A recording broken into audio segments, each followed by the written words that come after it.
there's always been like those little things, like before you know that it's a thing.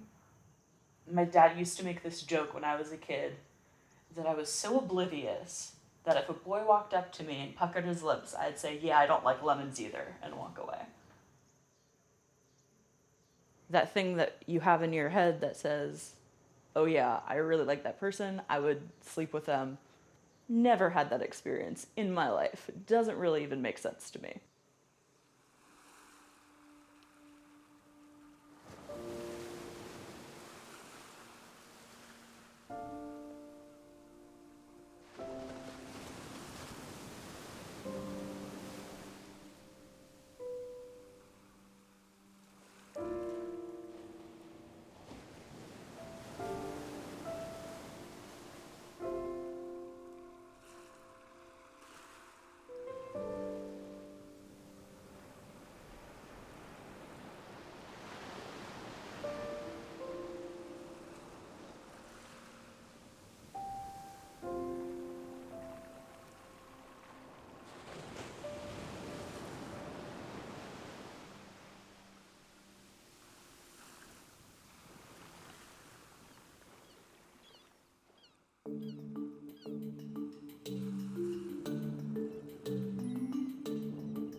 Have you ever felt like a plastic bag drifting through the wind, wanting to start again?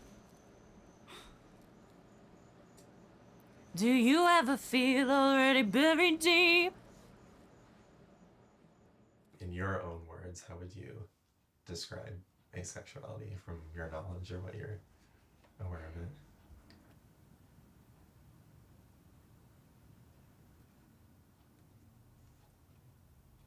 As I understand it, there's no interest in sex. It's not part of the equation. Well, if you think of anything on a bell curve and you think of something like sexuality as more of a cylinder where it goes around, just intuitively to me, and I think I told this to her and she kind of laughed, I said, well, that it would make sense that if there were people who were both, there should be an approximate number who are neither. I mean, just from a scientific standpoint, that made sense. I don't think that was the reaction she expected.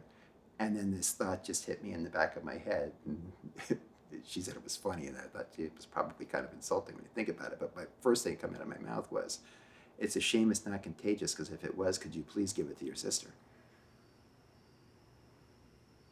As far as me understanding, like, grasping it in my head, like, I can't imagine, like, not being attracted to anyone. I understand it for you. Does that make sense? Like, I don't know how I would. You couldn't imagine how you could do that. Right. But it makes sense that I'm that. Exactly. I can't imagine it because you can't imagine living like that. Right. But you can imagine that another person might be able to when that person I can imagine you. Yeah. I don't know if I can imagine anyone else. Interesting. It's because I know you. Does that make sense? Yeah. I mean, I know a couple of other ace people. And completely, to be completely honest with you, if someone else had explained this to me, and it wasn't you, and I didn't live with you my whole life, and I didn't know how you were with other people, and I didn't see you, like, not having relationships, and wouldn't have been completely weird for you to have been with someone else, I probably wouldn't have grasped it the way I did. Mm-hmm.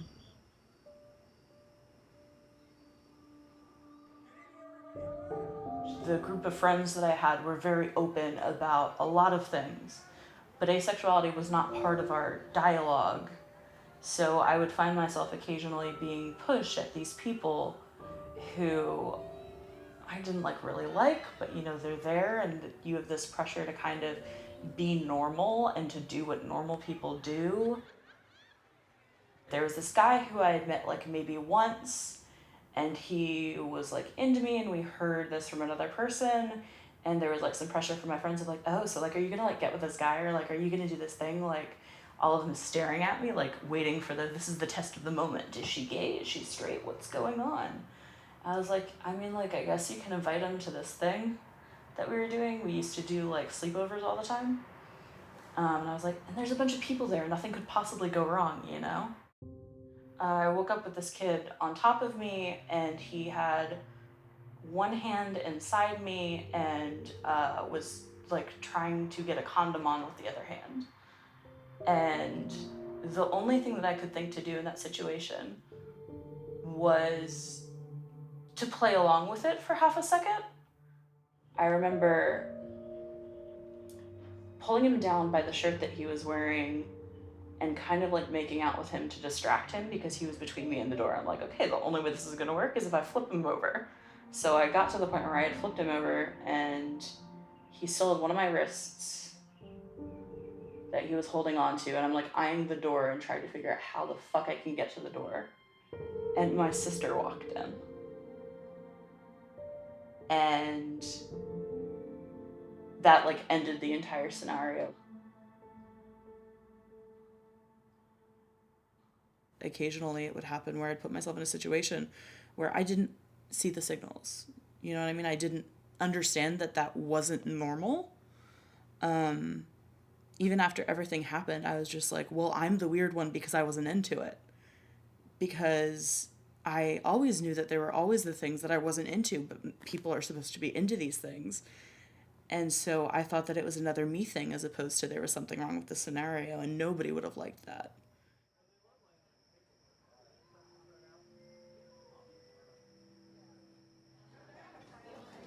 Where's my Snapchat?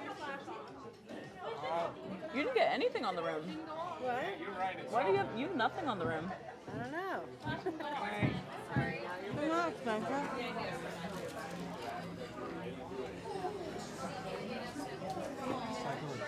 I will probably say some very personal things, so I just want to let Megan know because I know she's going to watch this. I love her dearly.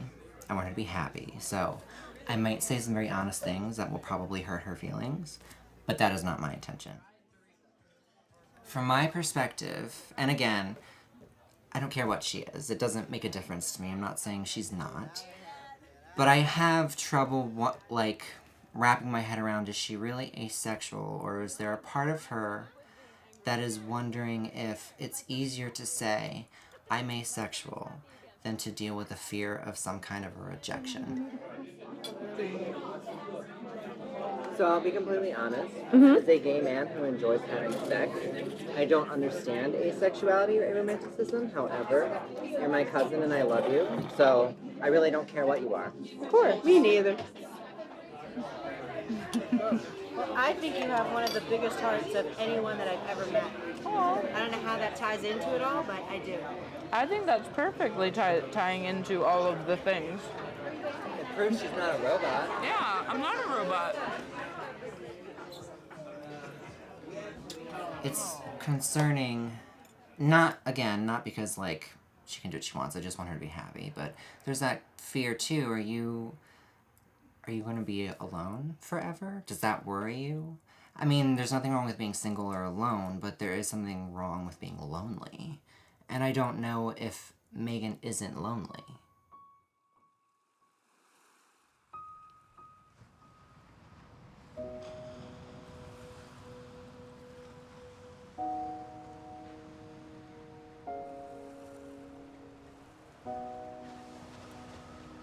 The world's kind of built up this whole thing, you know?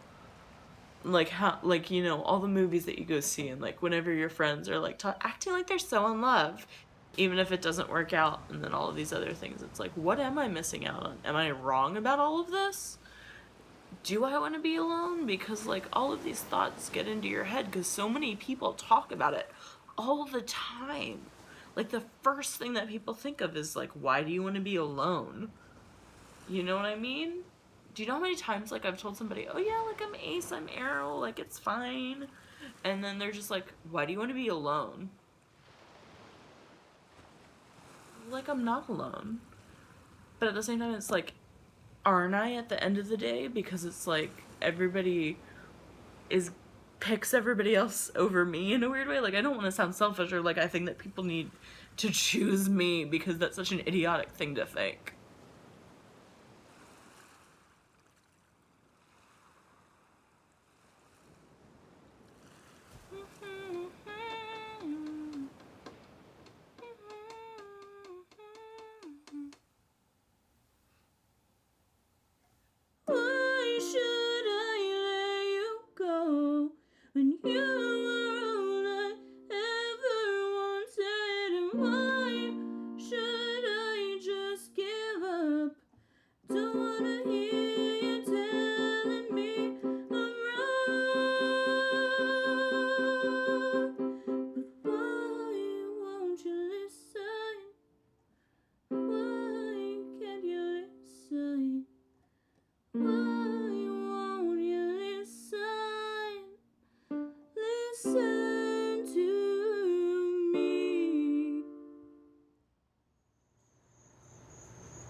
I get very anxious when things are the same way for far too long, and my hair's been the same for like 3 years. Mostly. It's been mostly the same. I cut it really short once. But I've been feeling a change because as a teenager, I wasn't allowed to, and in my 20s, I couldn't afford it, and I'm still sort of in my 20s, but I'm at this point where my dad was willing to buy it for me, and I'm in some of my last years of being able to do it without looking like a complete idiot. Rub it into my face. I'm not gonna do that. Okay. That's fun. We don't have that. Hi. Oh. Oh. Wow. Did it work? Wow. Alex. Did it work? Look. I can't. It worked!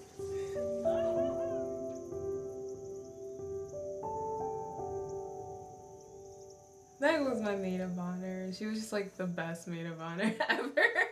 I produced a wedding. She did. She was like completely just awesome. Like everything behind the scenes. Like every time I turned around, she had like a drink for me or like she Or water to help you from the cocktails everybody else handed you. Like, she helped me like get into my wedding dress because it was too big, so we had to like safety pin me into the dress, which was like kind of nerve-wracking, but like, you know, we got it done and it didn't fall off, so that was good. But yeah, like she was just, I don't know how my wedding day would have went if you weren't there. Like it was just Somebody else would have stepped in. no, Probably. not as good as you did. So yeah, I just like, you know, I just want to see you happy. Whatever happy looks like to you, like, you know, that's what I want for you. Happy to me is a cat in a very large kitchen. And a lot of wine. Well, that's what I want for you.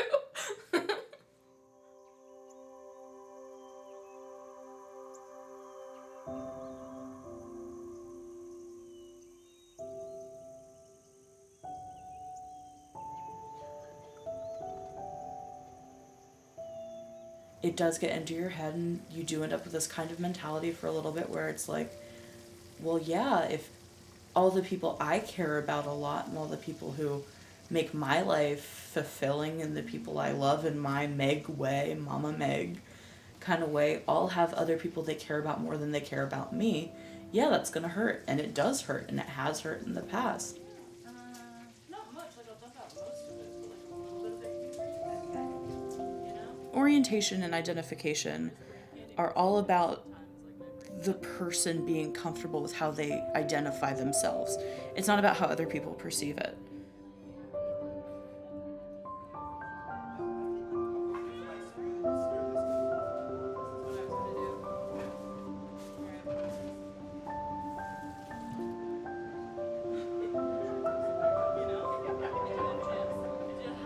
I'm a very caring person, I'm a very emotional person.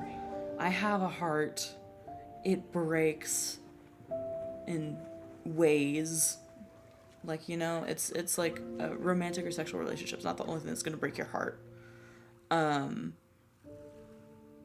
That's not the only way to feel, it's not the only way to love, and we build it up so much that people are like, oh, the only way that I can ever imagine somebody not wanting this is if they're basically emotionless robots.